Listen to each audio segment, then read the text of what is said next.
All right, everybody. First time in a long time that I'm making a video, but I just watched Once Upon a Time in Hollywood, and I wanted to give a little thoughts about it. The Oscars being last night, I had for a few weeks, kind of made up my mind that I was going to give this movie a shot, and I finally did today. Even though it didn't, I don't know if it took home any awards last night. The clips they were showing, with the nominations and whatnot, really piqued my interest. And honestly, if you told me 5 to 10 years ago that Brad Pitt and Eldasi were going to be teaming up in a movie about late 60s Hollywood, directed by Tarantino, I probably would have been there opening night. I've never been a huge Tarantino fan, but I've seen some of his movies, and at the time, I was very, very high on them. This would be the third Tarantino movie I've seen, the other two being Django Unchained and Inglourious Basterds. And maybe I have a little bit of recency bias going on, but I do think this is my favorite of those three. And what I realized, I finished the film maybe 10 minutes ago, but I realized in those 10 minutes, I think the reason why this might be my favorite of his movies that I've seen is that it's like pretty uncynical. It's almost like I wouldn't go to Tarantino to get the warm and fuzzies, but to be quite honest, I felt that this was a sweet movie, and I was like very charmed by it, and I was like I don't know, I was touched by a lot of it. I mean, it's weird, and in the last like 15 minutes, it gets very like brutal and violent and crazy, but it's honestly a kind of a sweet movie about friendship. At the core of it, the core of this movie is kind of the friendship between Rick Dalton and Cliff Booth, and I would like to get spoiler alerts through all this. I would like to believe that post the events of this film, they obviously remain friends, but remain co-workers, as it were. If certainly if Cliff Booth doesn't suffer a limp from the events of the final 15 minutes. So essentially what this movie is a kind of washed up actor.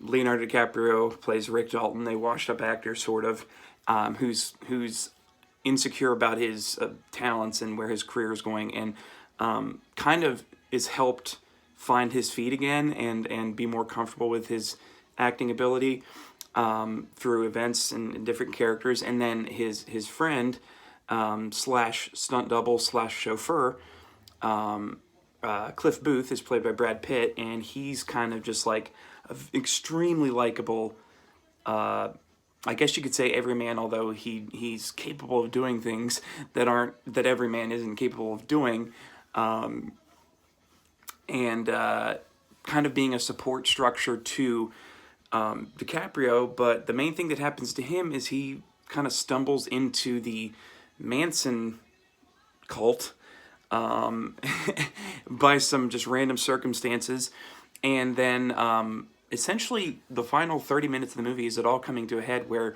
the Manson clan. Oh, and we're watching Sharon Tate kind of live her life throughout the film as portrayed by Margot Robbie, and I don't know, I'm not a huge history buff, so honestly in my head I was going, well, when is Sharon Tate gonna join the Manson clan and kill all these people? And then I realized, not honestly, after the credits rolled and I googled Sharon Tate, did I realize that I'm like, oh, okay, in real life she was the one murdered. Her and her friends were murdered by Charlie Manson. And this movie essentially is like, Tarantino's alternative history thing of Rick Dalton and Cliff Booth accidentally saving Sharon Tate's life. Is essentially what this movie is, in a way. Because like she invites him up for a drink, and Jay, whatever his name is, played by Emile Hirsch, is there, and I was like, oh, okay, it's gonna be a big reveal that she's in the clan. Like, oh no, idiot. They saved Sharon Tate accidentally, so okay, fine, great. And so the last 30 minutes is they're on their way. Some of Manson's clan members, or what are they called, cult members, whatever. The family, the Manson family, they're on their way to kill Sharon Tate, but they're interrupted by Rick Dalton, because he's yelling at them about their car, and then they decide to kill him instead. But they, come face to face with Cliff Booth, who they'd already had a confrontation with earlier. So it's a weird. It was a weird 15 minutes of brutal action and violence, but all very fun. It was honestly very funny, and just a culmination that I wasn't really sure like what was going on and what exactly was happening, but it was a culmination to a movie that I really liked, and honestly, I think I would use the love word for this one. It feels like that world existed.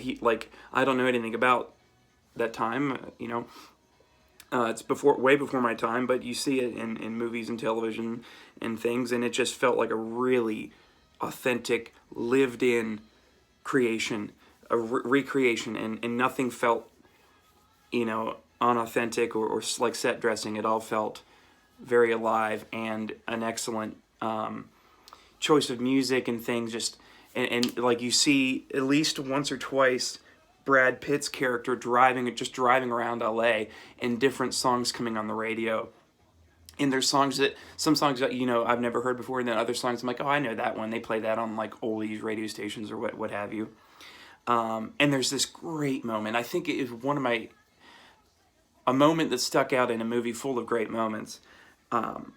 There's just a quick montage of like kind of the sun's going down and it's turning into nighttime, and all these neon signs across LA are turning on, and it's to the tune of Out of Time, or to the scored by Out of Time by the Rolling Stones.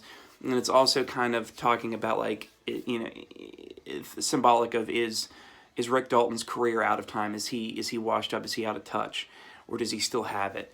Because you think he still has it, because he really nails that scene when he's playing the heavy in that one show or movie, but you're wondering, like, after he comes back from Italy and he's is he gonna make it? And we don't know. The movie ends before he tries to continue his career, but you just think, based on the events of the movie and yourself kind of filling in what you want to happen or what you think will happen, you think, yes, Rick Dalton is going to have a successful career.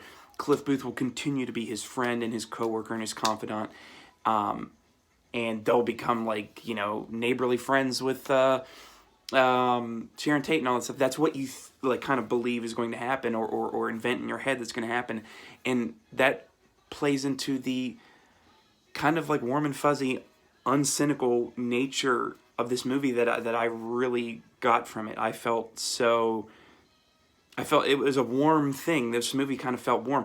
It was uncomfortable at times, sure. I mean, the Manson stuff, and like there's a long sequence, but there's a sequence in the middle of the movie when Cliff Booth, Brad Pitt's character, gives one of the Manson family a ride home. She's a hitcher, and he keeps seeing her throughout the city at different times, and finally stops because he finds her this attractive young woman and all this stuff, and he gives her a ride home to the ranch, and there's a guy he used to work with that they're kind of like keeping there, sort of under threat, sort of imprisoned. You don't really know, but it's definitely uncomfortable and all this stuff, and he goes in to check on him, and it just all feels very, obviously very, creepy and unsettling, because that's what cults are, but it's all couched in a kind of sunny, warm, fun movie that I really enjoyed watching. So I want to check out more things of the Oscar movies. I've seen this. I saw Parasite, which I'm very happy it won all those awards. I saw Little Women. I wish it could have gotten some more, attention. I'm glad for the nominations, but, obviously Gerwig should have been nominated for Best Director. It's a travesty that she wasn't. But I loved Parasite and Little Women and this. I liked Jojo Rabbit a lot. I think it was probably a pretty strong year for just the Oscars and the nominations and the Best Picture nominations in general. I haven't seen Joker yet, but I don't know if I would like that much. We'll see. I'll probably end up watching that soon. I still want to see 1917. Marriage Story, I want to check that out. Excuse me, The Irishman, I want to check that out. So usually after the Oscars, the movies that I haven't seen quite yet that I'm still interested in seeing, I try to make up for lost time and watch those. So that was my thoughts on Once Upon a Time in Hollywood. Felt good to make another video again. Talk to you guys later.